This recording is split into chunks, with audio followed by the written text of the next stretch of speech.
Allah berfirman dalam surat Al-Anfal ayat 48. Maka yaqulu Allah Ta'ala wa idza zayyana lahum asy-syaitanu a'malahum wa qala la ghaliba lakum al-yawma minan nas wa inni jarun lakum falamma tara'atil fi'atani nakasa ala aqibaihi wa qala inni bari'un minkum inni ara ma la tarawna inni akhafu Allah wallahu syadidul iqab. Al-Anfal ayat 48. Dan ketika syaitan menjadikan mereka memandang baik pekerjaan mereka, lalu mengatakan tidak ada seorang manusia pun yang dapat menang terhadap kamu pada hari ini. Dan sesungguhnya saya ini adalah pelindungmu. Maka tatkala kedua pasukan itu telah dapat saling melihat atau berhadapan, syaitan balik ke belakang seraya berkata, sesungguhnya aku berlepas diri daripada kamu. Sesungguhnya saya dapat melihat apa-apa yang kamu sekalian tidak dapat melihatnya. Sesungguhnya saya takut kepada Allah dan Allah sangat keras siksaannya.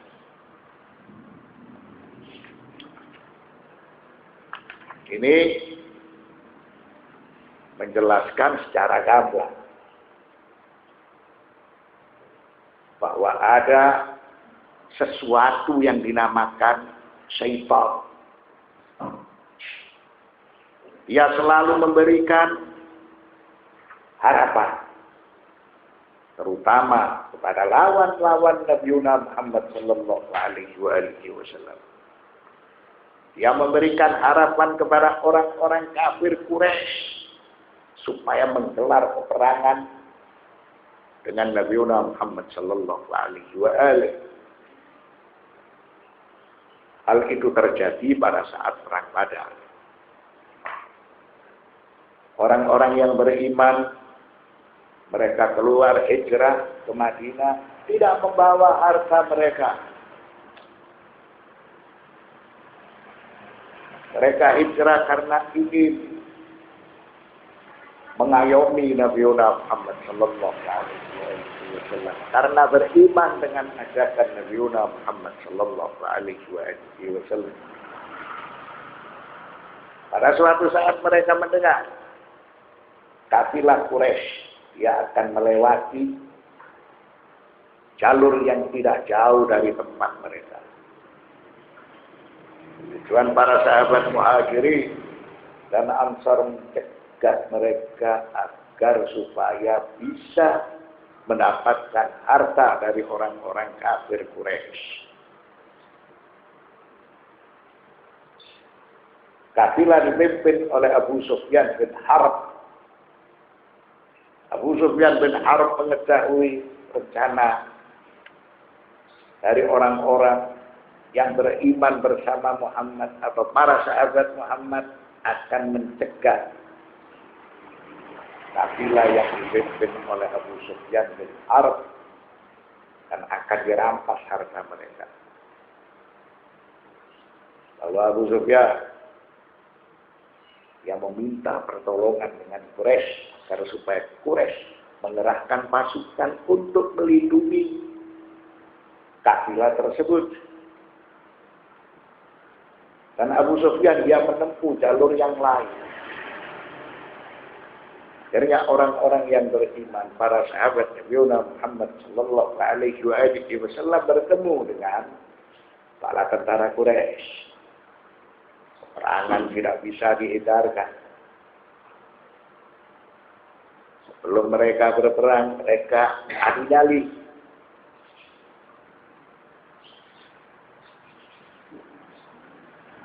Jawara-jawara Quraisy tidak ingin bertemu dengan para sahabat Ansar. Mereka ingin bertemu dengan sahabat-sahabat Muhajirin yang memiliki kehormatan yang sama dengan mereka. Karena mereka mengandalkan kesatria mereka yang bernama Utbah, Syaibah, dan Walid. Para sahabat Ansor ketika ingin bertanding diusir pulang. Tidak ada kepentingan dengan kalian. Tidak ada hubungan darah kita dengan kalian. Pulang. Lalu Nabi Muhammad sallallahu alaihi wa alihi memerintahkan untuk menghadapi mereka dari sanak kerabatnya. Cara pertama yang tertumpah untuk memuliakan agama Islam adalah darah dari Bani Hashim. Nabi Muhammad sallallahu alaihi wasallam memerintahkan Ubaidah bin Harith bin Abdul Muttalib, lalu yang kedua Hamzah bin Abdul Muttalib, dan yang ketiga adalah Ali bin Abi Thalib. Lawan-lawan mereka semuanya tewas. Sedangkan dari pihak Nabi Muhammad sallallahu alaihi wasallam yang gugur sebagai syahid ialah yang bernama Ubaidah bin Harith bin Abdul Muttalib. Al-hasil, syaitan memberikan harapan, janji-janji kepada Quraisy. Janji syaitan kepada mereka, peperangan akan dimenangkan oleh Quraisy. Lalu digelar peperangan yang bernama Badar. Syaitan memberikan jaminan palsu kepada Quraisy bahwa Quraisy akan memenangkan di dalam peperangan ini. Wa annahu lamma ayqana bisu'i masirihim khazalahum wa tabarra'a minhum. Jika syaitan melihat bahwa di dalam peperangan tersebut akan dimenangkan oleh orang-orang yang beriman dan Quraisy akan terpuruk serta kalah, lalu syaitan terlepas diri dari mereka. وَقَدَّمْنَا أَكْثَرَ مِنْ مَرَّةٍ مِنْ أَنَّنَا نُؤْمِنُ بِكُلِّ مَا دَلَّ عَلَيْهِ الْوَحْيُ وَلَا يَأْبَاهُ الْعَقْلُ وَأَنَّنَا نَدَعُ التَّفَاصِيلَ لِلْغَيْبِ وَلَا شَيْءَ فِي حُكْمِ الْعَقْلِ يَمْنَعُ مِنْ وُجُودِ شَيْءٍ يُرَى أَوْ لَا يُرَى يُوَسْوِسُ لِلنَّاسِ بِالْبَاطِلِ وَيُغْرِيهِمْ بِهِ. Kita telah menjelaskan berkali-kali. Pada dasarnya kita hanya percaya al-mughayyibah itu apabila didasari dengan keterangan wahyu. Karena wahyu yang menceritakan atas keberadaan surga, atas keberadaan neraka, atas keberadaan hari kemudian, atas keberadaan syaitan. Oleh karena itu kita percaya.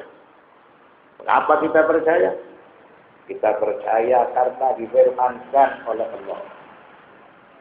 Wala ya'ba'ul akal, dan akal sendiri juga tidak menolak. Bukan berarti sesuatu yang tidak bisa dilihat itu tidak ada. Menurut akal tidak ada masalah. Akal tidak menolak, akal membenarkan, percaya kepada al-mughayyibah. Selama itu didasari oleh wahyu. Wa annana nada'u at-tafasila bil ghaib. Dan kami tentunya tidak larut di dalam pembahasan ini karena di dalam masalah tersebut ada tempat tersendiri untuk menjelaskan masalah-masalah al-mughayyibah. Prinsipnya syaitan itu ada, kita percaya atas keberadaan syaitan karena itu didasari dengan wahyu. Wala syai'a fi hukmil aqli, yamna'u min wujudi syai'in yura aw la yura yuwaswisu lin-nasi bil batil wa yurihim bihi. Dan akal sendiri tidak menolak atas keberadaan sesuatu yang bisa dilihat atau yang tidak bisa dilihat. Dan menjadi fakta manusia pada suatu saat dia terganggu. Tidak memiliki suatu kenyamanan, tidak memiliki suatu ketenangan. Apalagi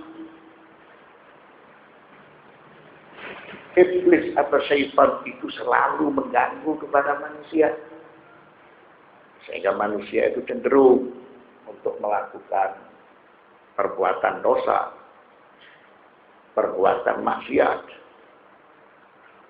Dan syaitan selalu menipu kepada mereka. Di antaranya dalam surat An-Nas disebutkan alladzi yuwaswisu fi sudurin nas minal jinnati wan nas. Wa qad amara Allah subhanahu nabiyyul karim an yata'awwadha min syarril waswasil ladzi yuwaswisu fi sudurin nas jinnan kana aw insan.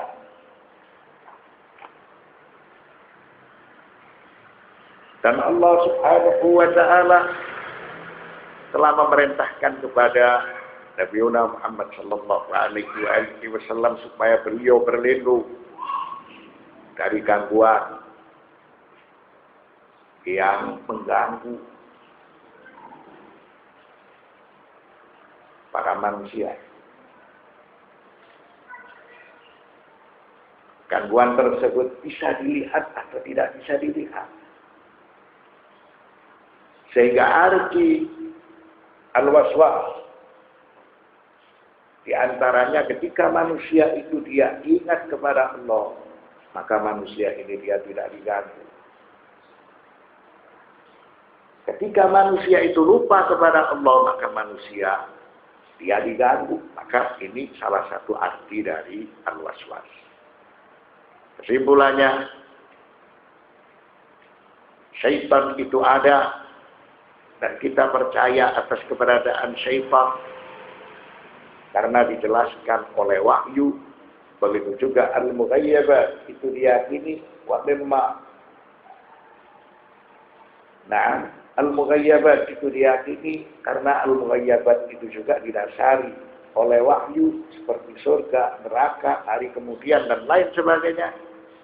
Dan salah satu dari tanda orang itu bertakwa sesuai dengan keterangan dalam surat Al-Baqarah, alladzina yu'minuna bil ghaib. Orang-orang yang bertakwa itu percaya kepada al-mughayyabat. Selama al-mughayyabat tersebut dijelaskan oleh wahyu.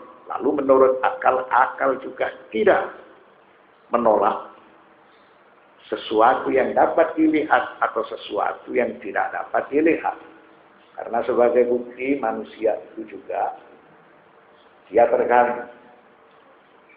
Gangguan tersebut berada di dalam jiwa manusia, di dalam diri manusia. Sehingga gangguan tersebut dinamakan al-waswas. Suatu riwayat menjelaskan ketika manusia dia ingat kepada Allah, maka dia tidak diganggu. Ketika manusia itu lupa kepada Allah, maka dia diganggu. Sallallahu ala sayyidina Muhammadin wa alihi at-tayyibin at-tahirin walhamdulillahi rabbil alamin.